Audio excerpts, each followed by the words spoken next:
le monde en fait utilise ou peut utiliser la morphopsychologie. En vérité, vous en faites tous déjà, sans le savoir, sans le vouloir et sans y croire.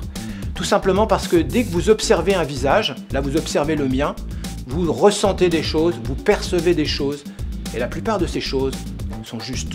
Contrairement à d'autres caractérologies, vous avez une intuition, vous avez aussi une base qui est tout simplement la vie. Depuis que vous êtes né, en fait, vous observez des visages et des comportements et vous faites des liens.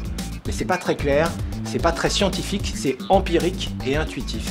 Et des fois, vous vous dites, tiens, cette personne-là, je la sens pas bien, ou au contraire, je la sens bien pour tel poste, dans telle relation. C'est de la morphopsychologie, mais entre guillemets, intuitive, empirique encore une fois. Donc la morphopsychologie, c'est simplement de mettre un peu de connaissances rationnelles et scientifiques par-dessus pour passer à la vitesse supérieure.